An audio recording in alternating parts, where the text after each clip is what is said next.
We have Carleen Markey that you see there. Erika Holst, who has done everything in the Swedish hockey world and is now going into coaching and trying to take Frölunda, the team from Gothenburg that is in the second division for the Women's League and would like to come up a step. We have Meghan Chayka, who was going to be with us in the breakout room, was in the breakout rooms last night, will be there tonight and can explain her background. And then we have Albelin, who works for the Federation, Swedish Federation. Let's get going. Are you guys there? Can you hear me? Excellent. Yes. Welcome. Meghan, I see you're sitting in the car. How's that working for you? Yes, I'm flying to New York. It's obviously a busy schedule right now in the playoff time, but I would never miss chat on women's hockey. So thank you for including me. Oh, well, thank you for being here. I'm going to let you guys present yourselves. We have 90 minutes to talk about women's hockey, so we're not in any hurry. We don't need to rush through this or take the quick end. Let's talk about it. Let's do it, and let's start. Erika, you're from Sweden. I'm in Sweden. So can you start us off and tell for the people outside of Sweden what you've done, who you are, and what you're dreaming of in the future? Well, yes, I'm Erika, and I've been on the Swedish national team as a player for many years. Quite a while ago now, though. When I was done playing, I was working at the Swedish Federation for about 7 years, trying to develop women and girls hockey.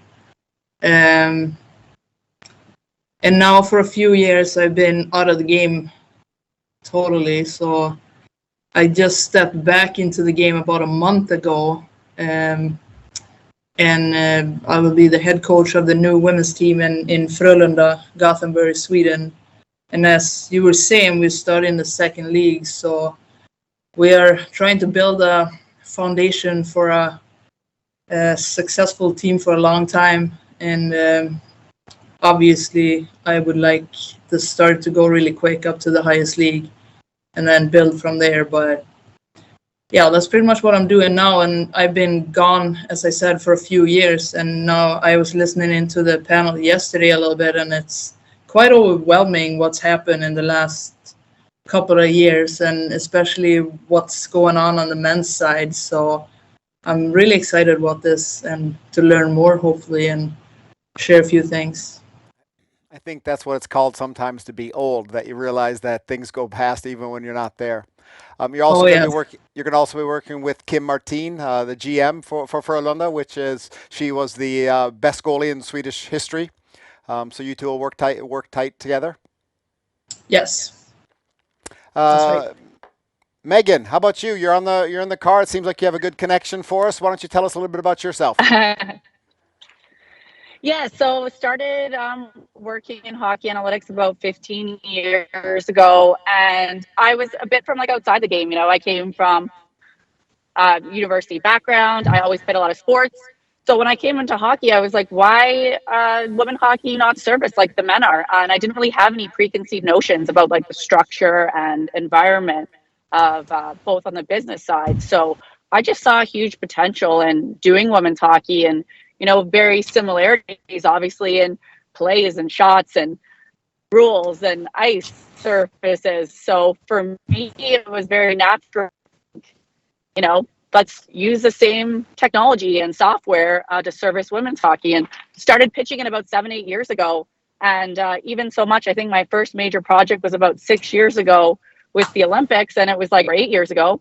And I actually got somebody to say, why can't we do this for the men's tournament as well? And I thought, okay, that's interesting. Why don't you say that when we do it for the men's and not the women's? So that was initially my first foray into working in women's hockey. We've done the PHF for the last 2 years.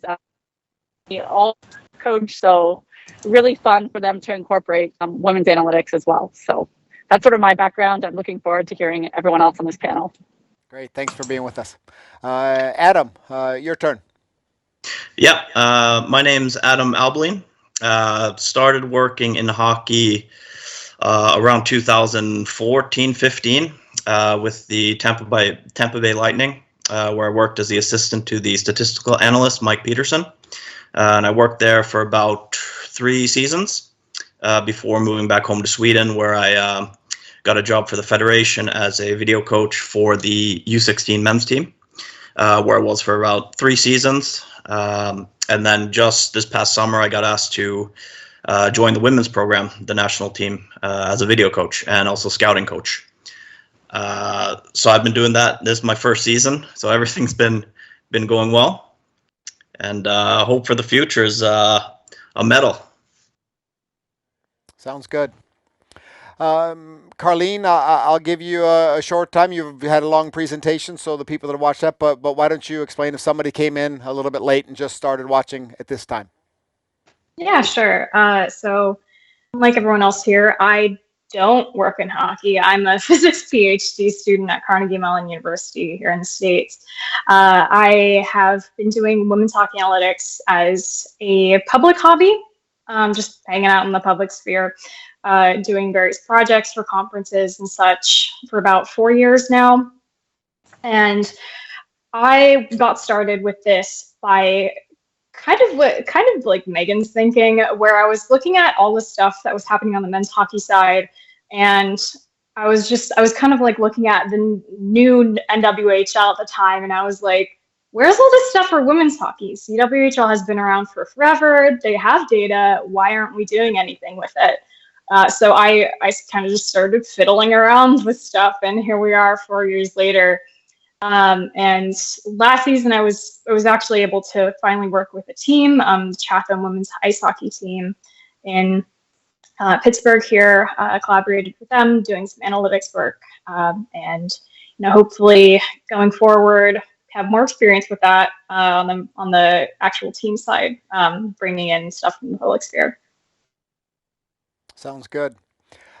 Like I said, we've got plenty of time, so let's keep this conversation. And if you want to jump in with somebody else talking, hey, put up your hand or jump right in and get your point out there. Because if we don't take advantage of the chances that we're given, then we're going to lose that opportunity. So explain to me, Meghan. You can start your relationship to analytics.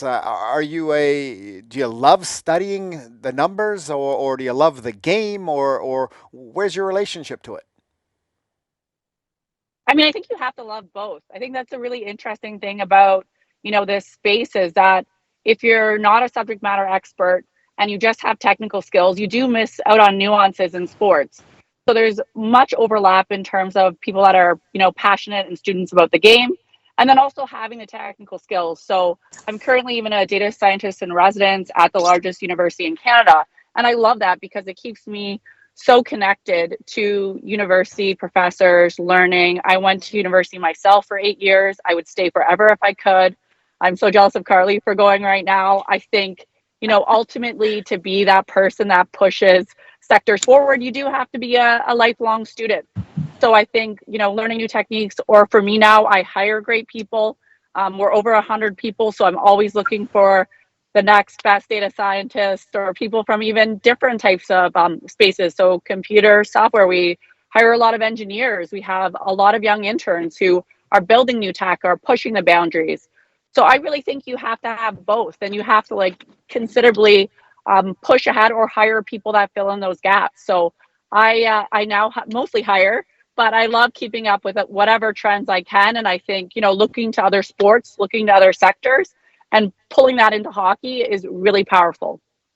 Now, that means you're at the Rotman University in Toronto. Is that right? Isn't that the biggest university in Canada? Yeah, the University of Toronto is. And Rotman is the business school, but we work with a wide variety of faculties. Right. Adam, what's your relationship? You were with in North America, and then you came home, and now you're video analyst and coach. What's your relationship to analytics? Well, actually, it's pretty limited. Basically, during my time in Tampa, I was more of the hockey type of guy, where we would analyze certain situations and whatnot, rather than numbers and math. So that's mostly my relationship to analytics. And now with the women's team, basically try to get as much info we can, as fast as we can, and see what we can do better, and where we can find an advantage using analytics. Now you're the only representative from the federation, so from Sweden, so we can give you a hard time today. Is that right? Yeah, go for it. Everything's about the federation's responsibility. Yeah. Erika, your relationship, you've been gone for 3 years from the hockey world, but I've got to believe that you've stayed at least somewhat in tune with the game and the different ways to improve the game. Well, I did in a little bit, and I kind of think about it now, what analytics we used when I was a player, and that's over 10 years ago. And I think it was mostly like face-offs, power play, PK, and goalie stats. That was pretty much it. And I really do think that this will raise the bar of women's hockey. And I know that I'm old, and a lot of young people are doing a really good job with all this technology stuff. And I'm fortunate to be in a club where we have an SHL team and a full-time analyst that we can kind of get help from, and also have an assistant coach and a goalie video coach that's really interested and has done a lot of stuff in the past. So I'm really looking forward to getting way more into the analytics than what I have been before. Carleen, I didn't think to ask you because you gave us a great presentation, so we know your relationship to analytics at this point. Yeah. Hope you don't feel bad. No, that covers it. I had 30 minutes to talk about it. That's kind of what I thought as well. Let's start out with an easy one. What analytics are being used today? Women's hockey. Carleen, I think I'd go to you to start because I think you can give a little base to it all. But what do you consider that are actually being used at the moment, next season? Yeah. So I can't speak as much to the team side because I don't really know, like, professionally what people are using. But in the public sphere, it's a lot of like basic counting stats. And I say basic, but it's still like stuff like shots and shot attempts, and just contextualizing those statistics with stuff like game score, which is something that just kind of like tweaks the numbers a little bit and like adds them up and spits out numbers to tell you how good a game a player has. So it's just kind of like baby steps to get everyone kind of marinated in it. And that's usually what you see, as well as, usually visual aids like charts and such to, again, contextualize numbers. However, I do want to touch on like the big data cup that's been happening this year and the last year, where we've kind of seen this like acceleration, like I talked about in my talk, of complexity, where people have really started using more advanced machine learning techniques to like understand relationships between like passes and goalie stats and actual like shot quality and entries and dump ins, et cetera, et cetera. So we're starting to see this like emergence into these different facets of the game that go beyond just counting stats that you see on the spreadsheet, or you can just kind of like draw from the spreadsheet, just because we've had some better data in the last couple of years beyond the counting stats. Like Erika said, just beyond like power plays and penalty kills and face-off stats. So, Adam, do you use analytics at all at the moment? Yeah, I would agree.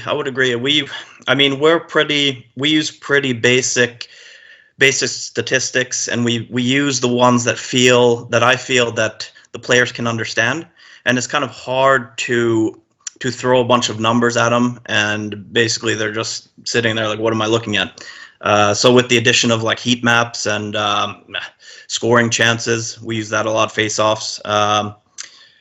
Yeah, so I would definitely agree. But we want to try to use more, and we're kind of in the process of figuring that out, what we can use, because if you look at it, we're only with the team a short amount of time. And then the next time we go away, we might have a whole different group of players. So it's kind of hard to get a good like correlation of data.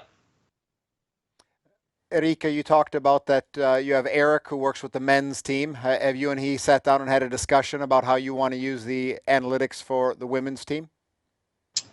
No, not yet, but we will.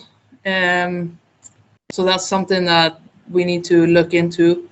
We've only been running for about a month and working things out, but I'm really looking forward to it and really thinking about stuff that I was missing when I was playing myself, and the stuff that's actually possible now to work with the players. And like Adam is saying, not just throw numbers at the players, but connect it to video and really make it useful for the players. So I think that would be really good. Meghan, you've been in the business about 10 years. If I read correctly, 2008, 2009, you got into your first analytics discussion and project. Is that correct? Yeah, I mean, I was always very interested in other sports. I, played baseball, basketball, so I saw the emergence of statistics in sports very early, and just kind of wondered why hockey was lagging. And the more I got into the complexities of the game and the problems with tracking, whether it was, white jerseys, white ice, boards, the puck moves so fast, people skate differently, right? They're not running. So yeah, there was definitely things that I could easily take from other sports into hockey very quickly. But I think Erika hit on something too. It's not just about, analytics and data. It's also about like the full tech overview. So when you're connecting it to video, when you're being able to have visualizations very quickly where coaches and GMs and players can understand how that impacts their performance or what they should take from these models. I think that's a key part of working with data, especially if it's, people like women's hockey that maybe haven't seen it as much, having that infrastructure inside. So definitely seeing people build up in terms of their groups. So in the NHL, now we see people with, a couple to up to 10 people on their team. And in the MLB, we see full teams of 30, 40 people that just work in analytics. And I foresee that growing and expanding and hopefully being able to help people like Erika do their job better. Most definitely. When I think about when I look at men's and women's hockey, and I was a part of LINHAC, and I grew up in the United States, so I got to see college athletics as well. And college athletics for me is why the United States is so good with women's sports. Women's soccer is a top club in the world, or a top team in the world, due to the fact that they have college women playing and so on. Now Albin, do you see any difference between Sweden and North America? You're in Tampa Bay. You saw a little bit of the American side of it or the Canadian side of it, where you have women's sports being at the same level as men's sports with all of the facilities and things like that. What's your view on men's and women's sports in Sweden, and how are we going to get women to be at a higher level and a better chance to develop an analytics for this conference, what we're going to go from here? Yeah, sure. Well, I think one thing that I kind of see that's lacking is the amount of information that I can get. And so right now we use Sport Logic, and it just changed over for to them. And we don't really have a very good sample size. And I think comparing that to, like, for example, North America, where you can get anything at any time, it's a big difference. It's a big difference, definitely. I think it's coming. It's on the way, but it's going to take a little bit of time. And we're just going to get more games in, more data, more analysis, and then we can kind of build from there. But I think it's lacking definitely a little bit compared to the men's side. I wanted to expand on that, Adam. We see that in like the public sphere as well, just because like, the Olympics and the various tournaments and even like the actual leagues have such like, they just don't have as many games played as the men's side. And so you end up with this struggle of trying to like when you're comparing players, you just can't do it because or you can't do it very easily because they're just simply not on the same level because the sample sizes on both sides are so small. And so any this player has played 3 more games than this other player, and that's like, okay, like that's so many more proportionally opportunities to like measure what this player actually plays like, rather than like this is just a statistical fluke, players having an off game. And kind of touching on what you're saying about like connecting players, I guess. But like, again, with the comparing players, these players don't move leagues very often. I mean, we're starting to see that movement between like the PHF and the SDHL and the PWHPA, but there isn't a lot of like crossover beyond like the NCAA, right? Those players aren't playing in common pools. So one project I remember from last year, which I think is called Women's Hockey E, which is like this equivalency model of, you take this conversion factor and you multiply points to see what this player, theoretically, how many points this player would have in another league. And we've had to try some alternative methods than usually what we see in like the NHL and other men's leagues, just because those sample sizes really skew the results. So I think that's just like a very prevalent problem, both on the like public side and the private side. Is that an idea then to create more games for women's hockey? I mean, that would help me. Could that be a driver? Yeah, I guess. I mean, I obviously don't have control to get more games to happen, but more games would definitely, I think, make more people interested in playing with the data, just because, or getting into it from the public side, just because like more data is always better in terms of like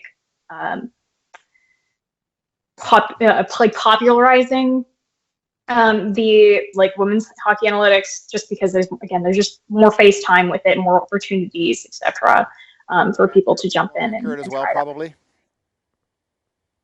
It would be more accurate, probably, as well, with more games. Yeah, sure. Yeah, absolutely. Yeah. I remember trying this. I think hit this later on in the conference, but this Sarah project. And I remember trying to normalize all of the number of accurate passes a player has, and if you're normalizing it by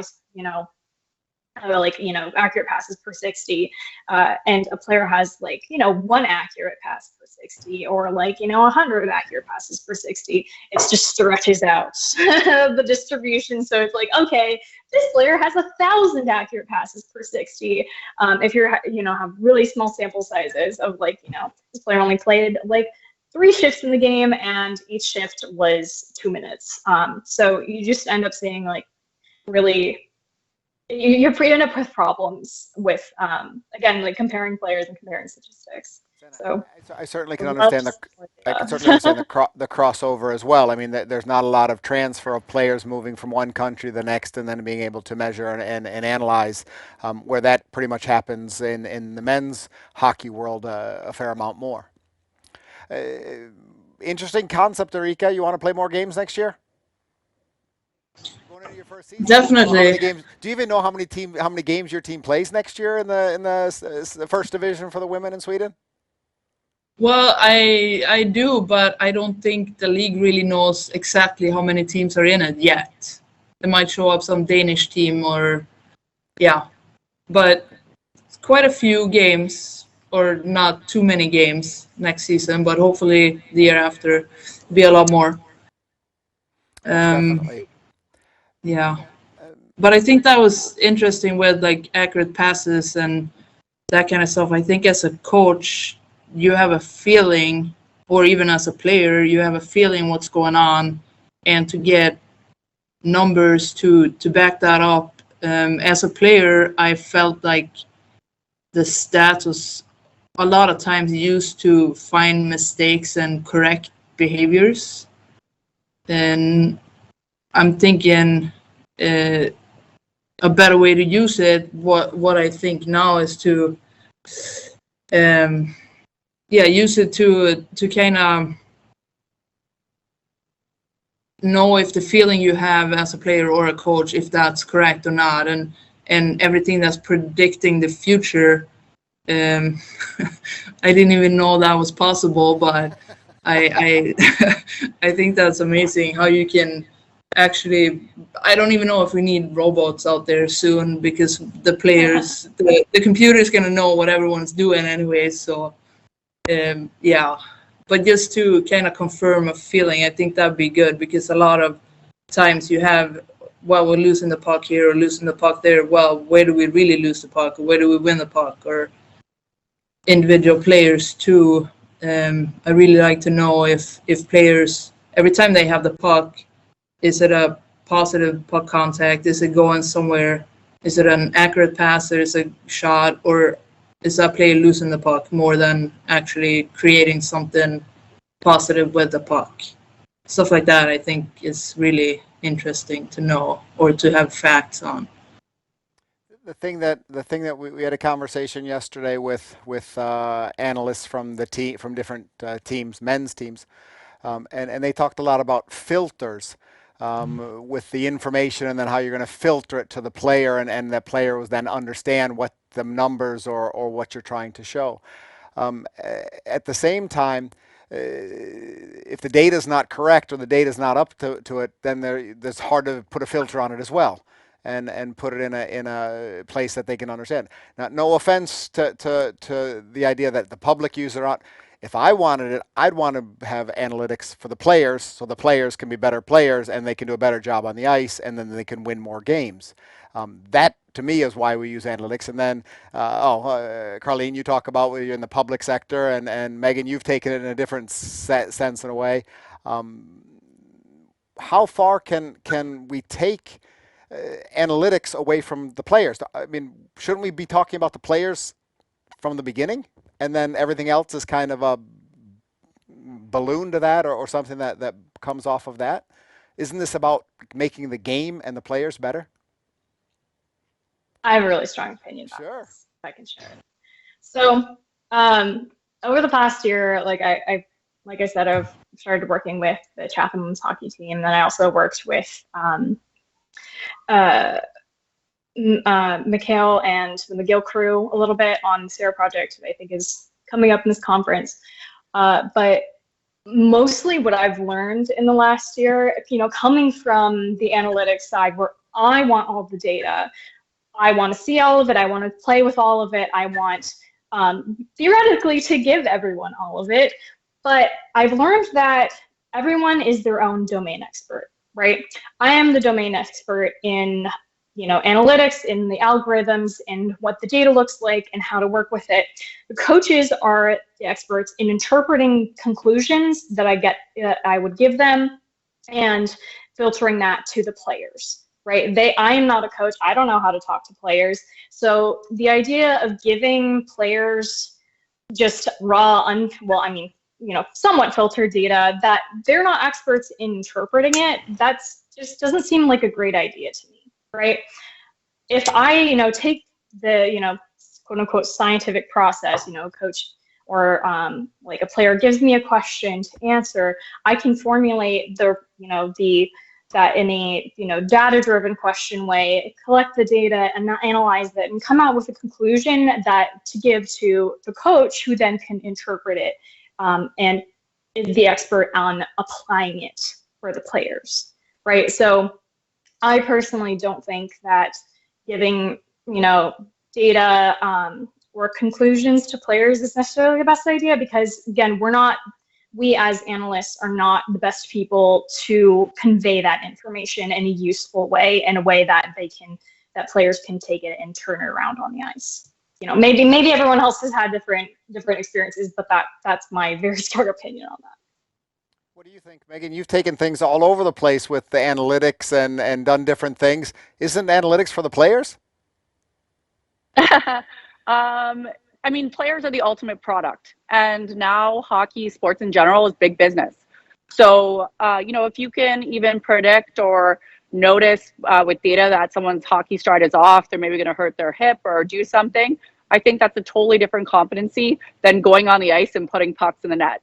So I think you have to hire a group around, your team on hockey operations side that understands what data is coming in, what the future of data is. So building out your sports science department, you know, it's not just for performance anymore. It's not just for making trades. It's for holistically making your entire hockey team better, and essentially the product on the ice, which is the end goal is the players. So I think, yes, if you can communicate with the players, great. But also I think there's a whole sphere that you can help improve hockey, help improve the product, even understand like rules. Like, you know, look at analytics to say, what if we took off, you know, offsides? What would happen to the game? What does that look like? How do we simulate that and understand how that changes our product? I don't think the hockey we know now is going to be the hockey we see in 25 years. And I think the whole analytics revolution, technology will change that. I mean, even in the MLB, we see, you know, they're looking at robot umpires. So I foresee that tech will play a huge role in how hockey is played in the future, and also that, you know, players are the key component, but they're going to be supported by a wide variety of different backgrounds, and a lot of them will be technical. Interesting. You used the word players twice, and then right afterwards, product. And I understand. I mean, it's as you say, big business, and it finds a way to change the game. I don't know if I want to say better, but that doesn't mean you don't have to. That means that you don't have to dehumanize them, right? I feel like that means you can actually help them. You can extend their careers. You can work with them through, you know, concussions or other major issues in hockey. I honestly think that it will make athletes better in the long term if you can build systems around them to support them. Erika, is analytics for players or for you as a coach? Well, both, I would say. Mostly a tool for me to help the players, I would say. But also I would like the players to be interested in maybe not the numbers, but the product in video and clips and that kind of stuff, to really analyze their own performance and learn from it. Adam, what do you think? Well, I think it's for both. And like Erika said, it's like the coaches help the players. So my job is to basically get the info to the coaches, and then they forward it to the players in a good way. Yeah, that's how I feel about that. I want to tell you guys about just a short note from my background. I was the president of LINHAC hockey, a team here in Sweden, and we started the women's program when I was team president. And I got to meet a girl by the name of Jenny Asserholt, who came to us at 15 years old. And it was the best meeting I've ever had in my hockey time ever, when this 15-year-old girl came to me, and I asked her if she was going to come to our hockey high school, which was tried to come for the next couple of years as a junior player or a younger player. And I asked her, what do you want from me? And she looked at me in the eyes and said very clearly, I want you to help me get to the Olympics. Let me work out in the men's gym. Let me do the things that the men do. Let me go to the practices and let me work out and do everything that I can to be a player that can make the Olympics. Then I will be reach my goal, because that's my goal. And in essence, that has followed with me through the entire time in my relationship to women's hockey, that give the people the same opportunity to be able to do the same things. Analytics, is it reasonable to think that we can give women's hockey the same thing that the men's receive, as far as when we talk about the finances? Do we need to create an economic model for the women's hockey to use analytics? In other words, grow it, create the products? Or is it our job to make sure that the women get it no matter what? If the men have it, the women should have it. Carleen, I what do you have some think? thoughts on that. Okay, Sorry. sure. Please go ahead, Meghan. Yeah, I guess my mains on that are that, you know, you can do that, especially if you are a national team. Figure out a way how to not only build an infrastructure internally, and then find ways to get that data in, to be able to work with it and build that for both your programs. I don't think there's any reason when you're talking about player development. And so when I'm talking about, you know, players as a product, that's throughout their entire career too. You want to see the best people rise to the cream of the crop and not be constrained because they can pay for, you know, different camps or do other things. You want everyone to have a fair chance at being a hockey player. And I think being able to fund equally and being able to share resources from men's to women's, that's honestly how I pitch a lot of what I do.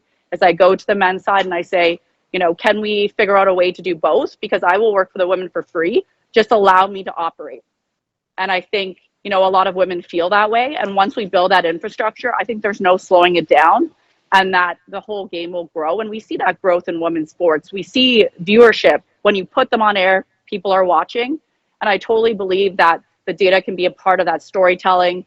These athletes will understand their performance and will elevate the game even that much more. So it's absolutely about the minimum level of financing, figuring out the business model to support both the men and the women, and then keeping it rolling, keeping the infrastructure internally to be able to support all the athletes and have a structure that works for the women's game, because I think it's integral into having them compete at a high level and building up other national teams. So it's not just US, Canada, Finland, whatever, the small amount of teams that compete. So I buy into that 100%. That for me, Jenny Esser Holst saying, hey, let me use the gym when the men aren't there. The weights are there. Why can't I lift them? Why can't I use them to make me a better player? Help me do that. Give me the code to the locker rooms or to the gym so I can get in there. And that's pretty much you're saying. Find the model, make it work for both the men and the women, and then use it to that factor. Carleen, what do you think about that? Yeah, I mean, I could totally agree with everything Meghan says about that. But my other thoughts on this is that I see analytics, especially on the women's side, as, where women's hockey is just really getting off the ground in North America and starting to really explode. I think taking advantage of the co-growing analytics movement in hockey is just a really, really good idea, because you can shortcut a lot of other older startup methods, I guess, because you can have, your video coach who traditionally moves through all of the game footage, noting down everything that looking at player, where they're at positioning, stride movement, et cetera. But you can also take a huge shortcut when you sending off that game footage to a company like Stathletes or Instat, who identifies all the little events, and you're saving so much time by doing that, and just being able to hey, I want to look at this player's takeaways, and you don't have to come through all the game footage to do that. You can just look at the video playlist for it instead. And that's analytics, right? So I think infusing analytics in all aspects of the women's game, not just on, the data side, is just a really good idea, and kind of a no-brainer for me, because it can really uplift and kickstart the women's side to get to the men's level on all the other aspects of hockey operations. And kind of like Meghan was saying, when you have clubs and federations where you have a men's and a women's team, in the national federations, or you have the SHL and the SDHL partnerships, you're sharing resources already. Why don't you just share the your analytics resources too? It's just right there, right? It's one of the easiest things you can do, in my opinion, is to just make that connection, because you already have it. You already have the resources. You have the team set up. You just have to connect the two. So yeah, that's what I think about that. Now I'm going back deep, and I'm thinking, Erika, didn't you play at the University of Minnesota Duluth in 2000, somewhere around there, 20 years ago? Yep. Thanks. What's your relationship? Oh, sorry. What's your relationship to college athletics, men's and women's in North America?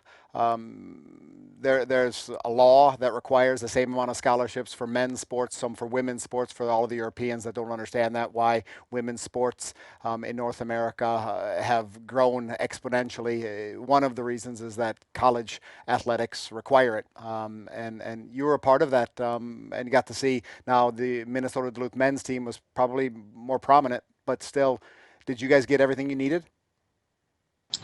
Yeah, I think we did, at least what I know, and for me that was a huge difference to be there compared to Sweden at the time.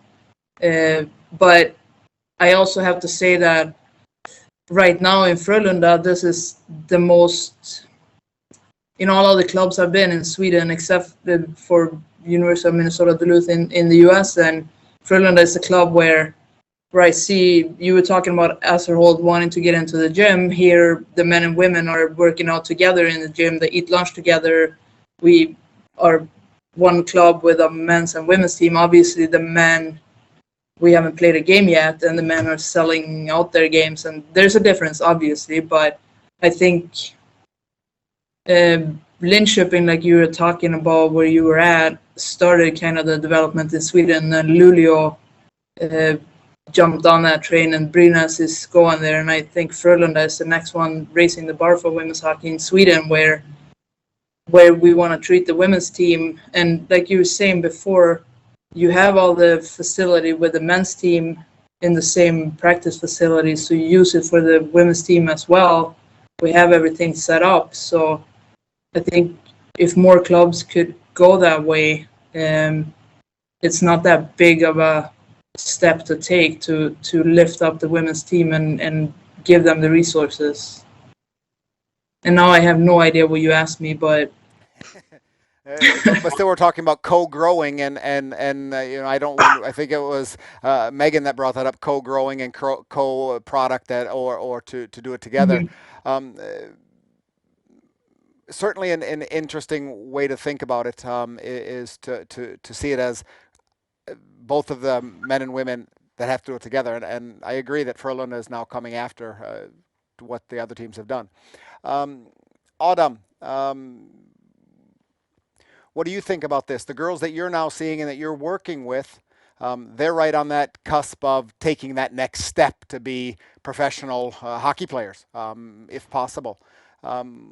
Where do you see that for them? I mean, what do they say? What do they talk about? Do they believe that they can be professional hockey players? Because in my world, a lot of it is the dream that I can do it, and the path. I see the path in front of me, and that's there, and I'm going to go do it.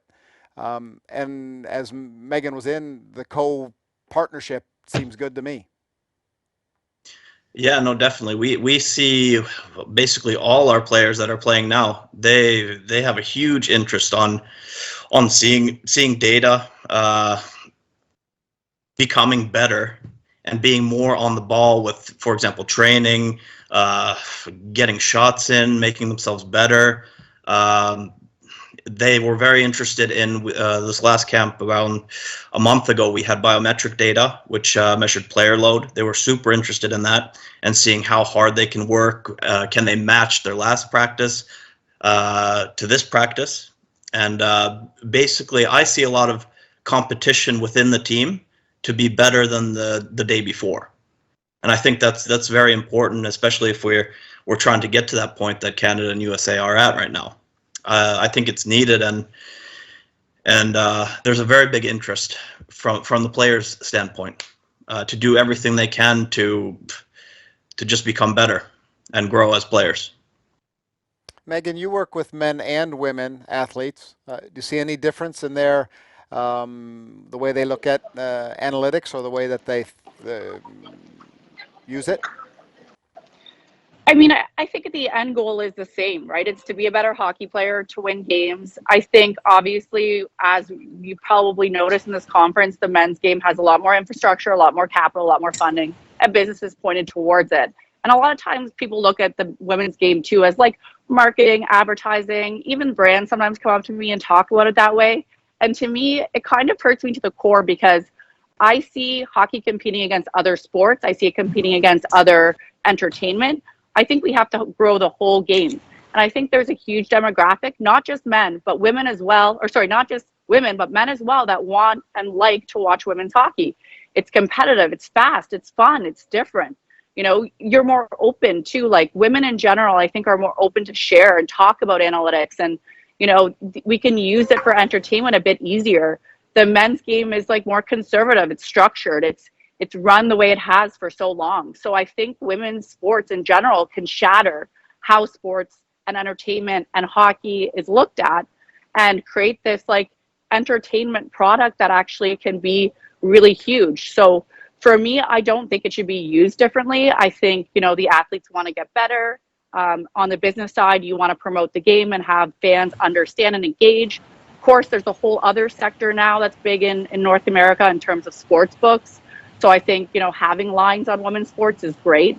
Being able to engage, bet, do anything you can do with male sports, with women's sports, even promote that in terms of, right, like here's a line for a guy's, soccer, and here's also the women's soccer bet that you can have for that evening, and create those same game parlays and get people more involved in like creative ways. I think, data analytics can drive that in women's hockey. So I guess the short of my answer is just behind because of constraints, but it shouldn't be. And I think 5 to 10 years, it could catch up very easily.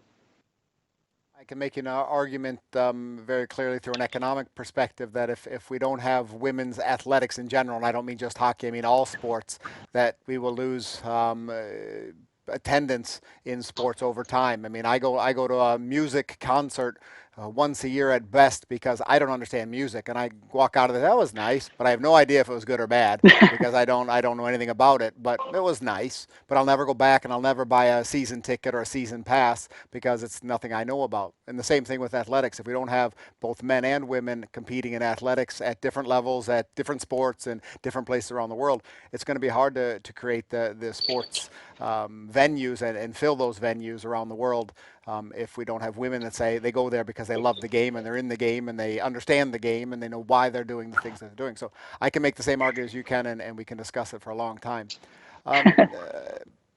Carleen, do you see any difference between men and women, the way they accept it, the way they take it, the way they look at it, or is it the same? They want to win, they want to be the best. Yeah, I have personally seen a pretty big difference in men's and women's players' interest in analytics. I have heard stories from the other people who work in public women's hockey analytics of like women's hockey players showing up in their email inbox or their Twitter DMs asking for their statistics. And I have never heard that on the men's side. Maybe from lack of access on the women's side, and the men already have all the stats that they need delivered to them. But even in the pre stats era, pre 2015 to pre 2014, never heard that happening on the men's side. And we see, I think, a pretty an interesting open-mindedness from women's coaches, just because things like Stathletes and Instat are, tracking these more advanced counting stats. Those are really easily available and accessible when they weren't 10 years ago, when men's hockey was just starting to get into analytics. So I've seen a lot more interest and a lot more buy-in from women's players and coaches, from the public sphere at least. Yesterday they talked about filters, that the analytics, the numbers, they don't mean anything really for the players, and then the analyst has to filter that to the coaches, and then the coaches have to take it to the players. Pretty much the same thing here as well. Adam, what do you think? I mean, you can't tell the girl, you talked about what they really enjoyed and what they didn't, their biometrics and things like that, but you still have to filter it and kind of put it into an understandable phrase, or can you give it to the girl, women, unfiltered? It really depends on what you're looking at, but usually I'll have to filter it somehow. And say if I'm looking at let's say 5 or 6 different metrics, and then I take it to the coaches, they might only want to show 2 or 3. So it really depends on what they're after and how they want to present it to the players. Yeah. Erika, what's going to be your challenge, do you think, about using different, more advanced analytics and talking to your players? Well, I just thought of one challenge that we are trying to create an environment for Swedish players where they can be hockey players, where they can have time to do all their rehab and shooting practice off the ice and do everything they're supposed to do, and also have time to watch video and to take part of analytics that are available for them. Right now, all players are not only hockey players, so I think a challenge is to actually find time of course, prioritize the time there is and realize and talk to the players about the importance of getting more information about the game. But I think that's something, even in college, even if you're at school, you're at your institution all the time, and you have a lot more time. When you have players coming in to practice, coming from work and that kind of stuff, that's a challenge, and that's something we have to work around. And hopefully in the near future, we have more time with the players so we can spend more time for everything, I guess.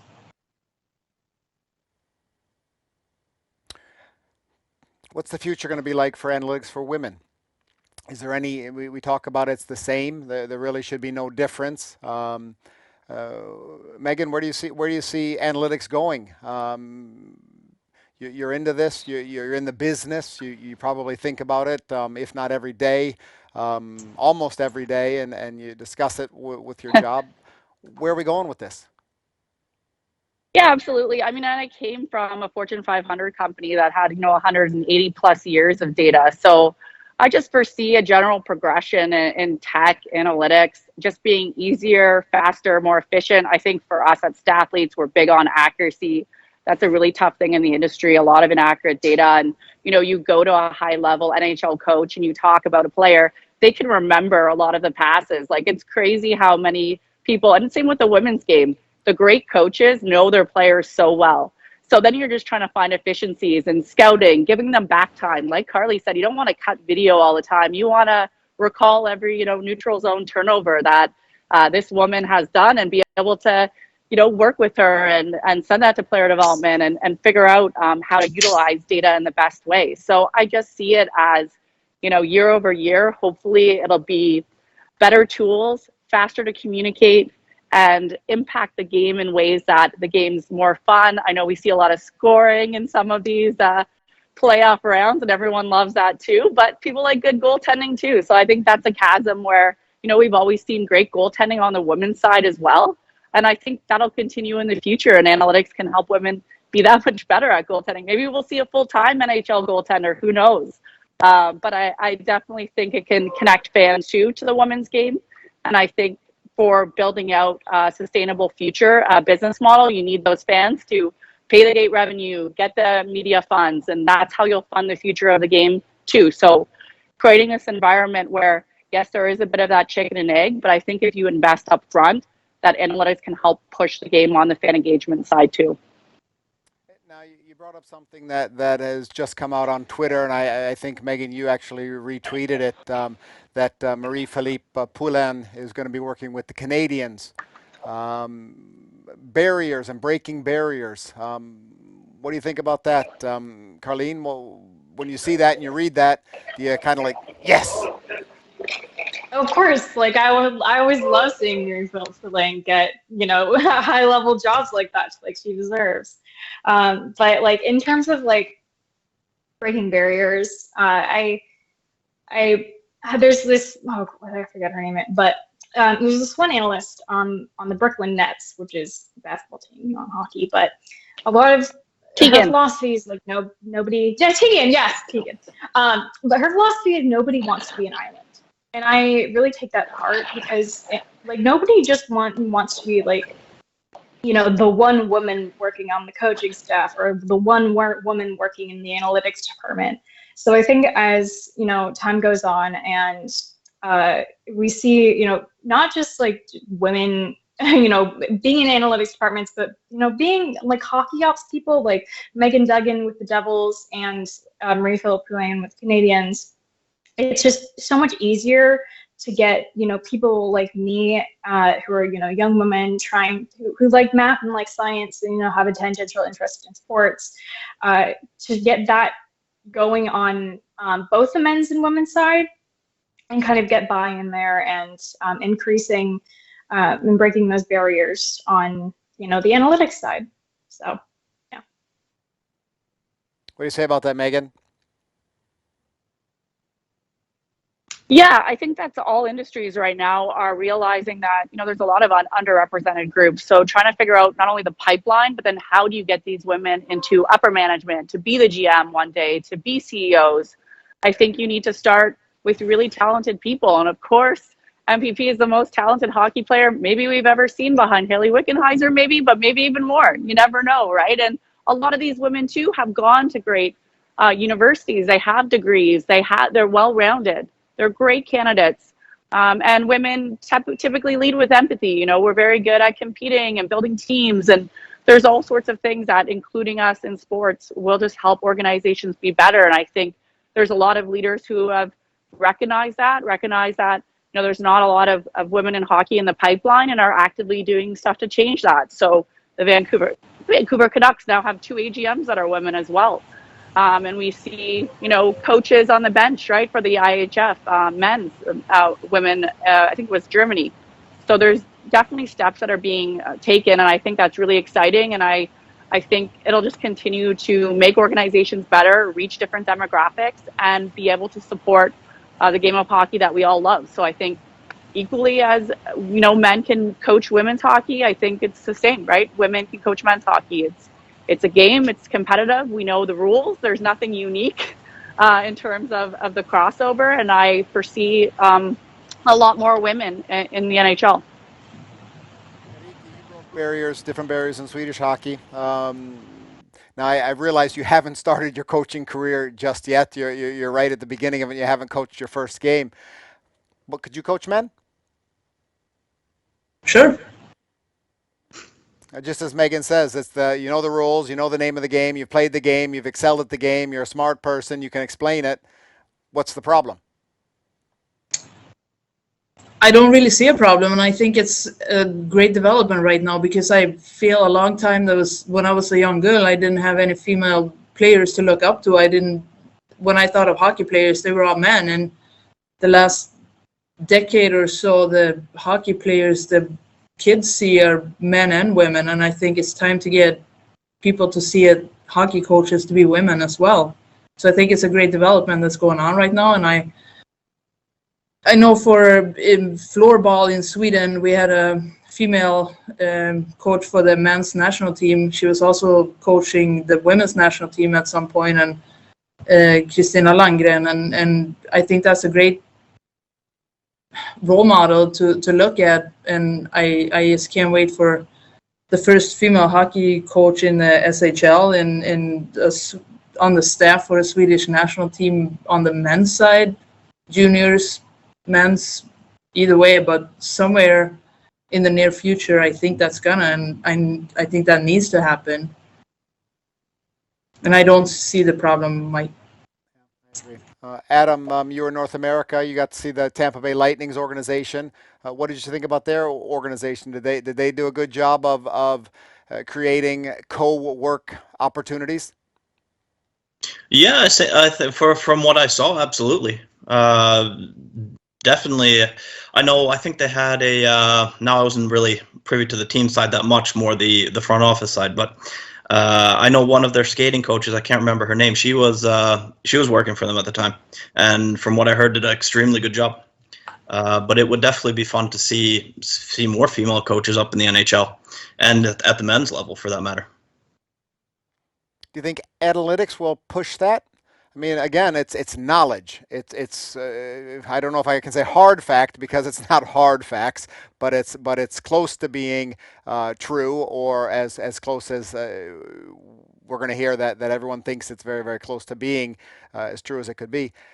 Will this make a difference? I mean, in my world, it will create, again, knowledge wins. The smartest person should talk. Doesn't matter your age or your background, or your, if you're a man or a woman, or if you're, a different ethnicity. Will this make it easier? Hopefully. No, like you said, I think best person for the job should take it. It doesn't matter who it is. I think, kind of just to jump on that, I think that's definitely like the ideal, and I think that is where like we should be headed, absolutely. But I think you see this in tech too, a little bit, but there's a struggle to get women interested in, applying for these analytics jobs.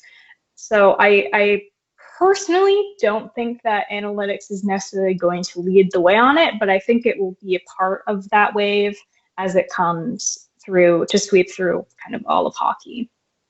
Yeah, and you kind of see this in the public sphere too. I mean, like in women's hockey analytics, which, you know, traditionally attracts more female fans than male fans. So you'd think that there would be more like women's hockey people or women or female women's hockey analytics people in the public sphere, but I can name 3 or 4 out of the couple dozen of us that exist. And I really hope that changes, and I want it to change because, like I was saying earlier, nobody likes to be an island. I'm extremely lucky to have, you know, these people and these women supporting me. You know, shout out to Meghan, who's one of those like 3 women. But I don't necessarily think that analytics is going to lead the way, just because of like the underlying problems of getting women into STEM jobs that, you know, is kind of like happens throughout an industry. I don't know if I would think it would lead the way, but it'd certainly be another way to say that knowledge is king. For sure. The more you know, it's easier to explain, and the easier you can explain it, the more you can accept it from whoever. It's not who they say it; it's what they say, as opposed to who's saying it. Where are we going to go with this, you guys? We've got some time left over. Meghan, what do you say? Help us out. You've been in the business the longest. You've done the most. What should we be talking about? I'm not exactly sure what we should be talking about, but I actually might fall off because I am stranded in Pearson Airport trying to make this flight. I will jump on Carly's thing. Carly, Alyssa, everyone, Mike in the women's hockey sphere. I think if you retweet, you know, comment, share work that's being done in women's sports, that's incredibly impactful and important. And, you know, able to create some of these roles, whether it's in media companies or within leagues or teams, to do more analytics, to hire more awesome people like Carly, if she will ever, you know, leave physics and join women's hockey full time.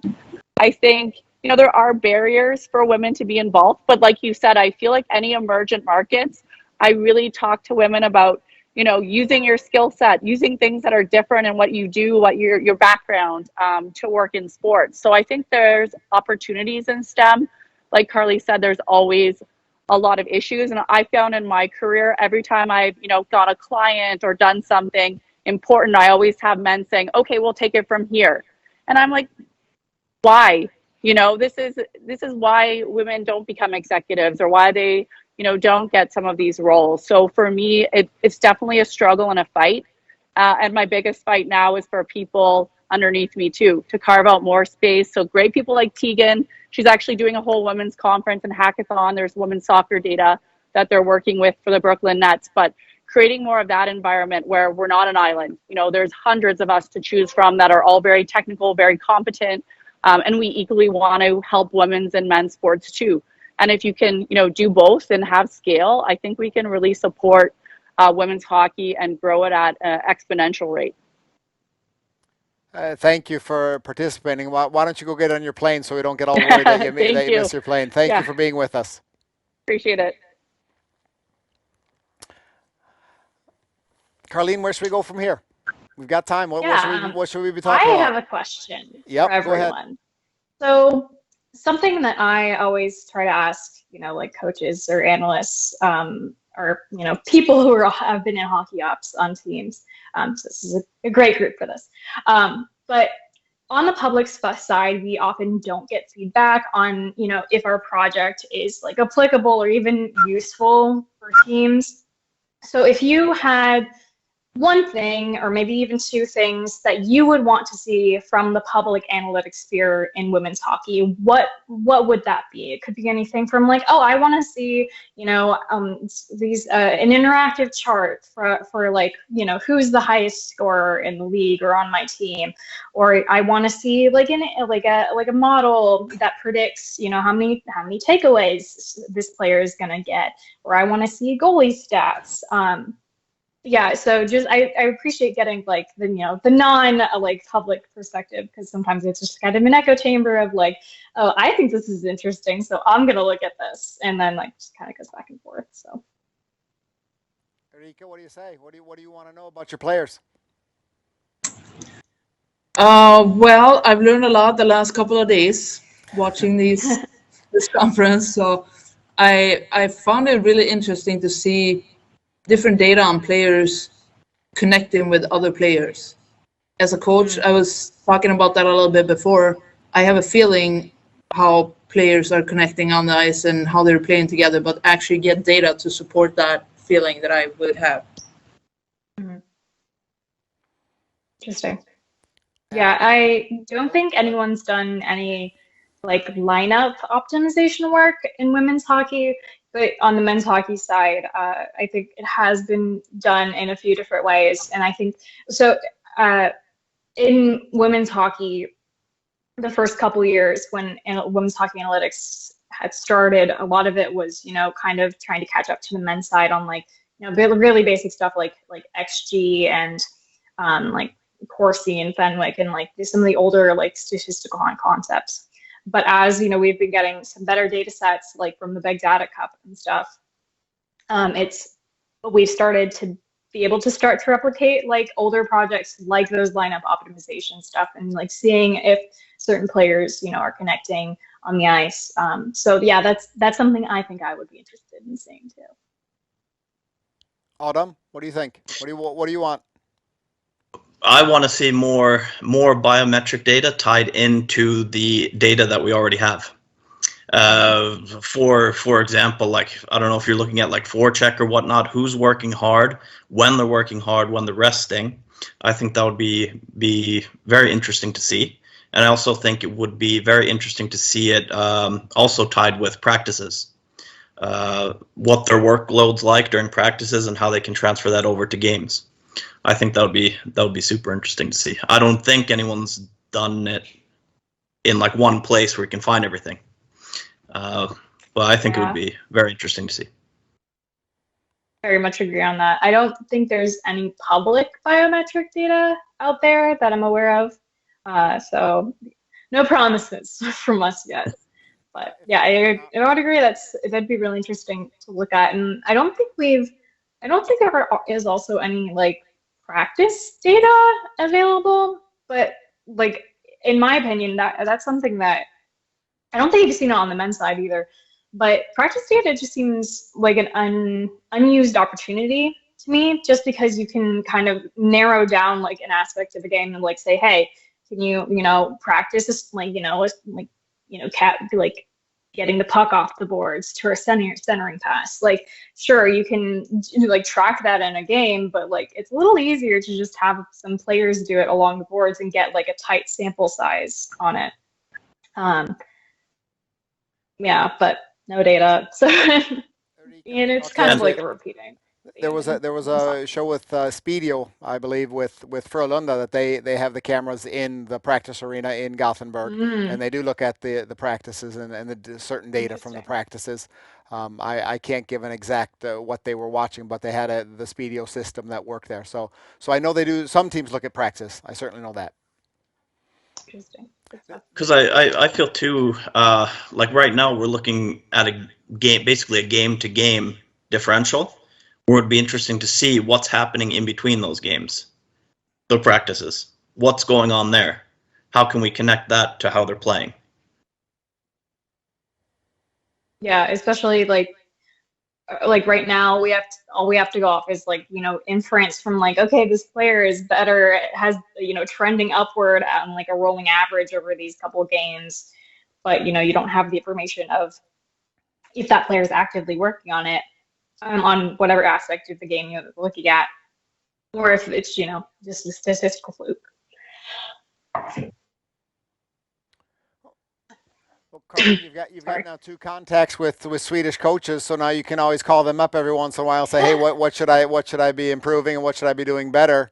And then you guys can create a discussion between you, and then you can teach them a whole lot more than they know right now as well. For sure. Yeah, perfect. Yeah, I am always open to my email is open. You can find that on my website. I love chatting about hockey. So if anyone wants to talk to me about hockey and women's hockey analytics, happy to do so. Final words. What do you say, Autumn? What do you think about this? Women's hockey analytics. What do you want to comment? I think it's not there yet, but I think it's on the way. I hope that from my side of things that we get more information to work with compared to the men's side where there's already a lot of information available. I would like to see more information for us and faster. Erika, what do you say? Final words? Well, yeah, accurate and enough data, and then filtered enough for me and the players so I can have stuff to work with the players with in short period of times, like short time slots during the week. I think that'd be a great way to do it, to be able to, in a shorter moments or times, to be able to discuss it. Carleen, you started this with your presentation in the beginning with women's hockey and analytics. So why don't you tell us something at the end that finishes out really, really well? Oh boy, love pressure. Yeah, so I have been, and I still am really excited where women's hockey analytics is going in the next 5 to 10 years. I think it's going to be this really exciting co-growth of analytics and women's hockey as a sport, and they're just going to take off together, and it's going to be awesome to be in it and watch it. And kind of echoing what everyone said, I am really hopeful about data. Everyone wants more data.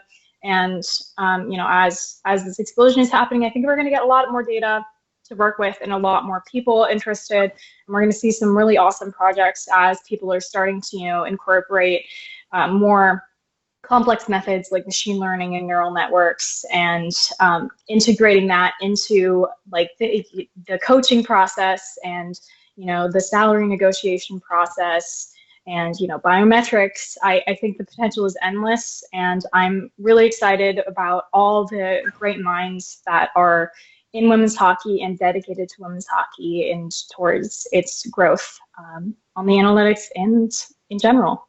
Yeah. Thank you guys for participating in this conference and being able to talk with us. So thank you very much. Thank you. Thank you.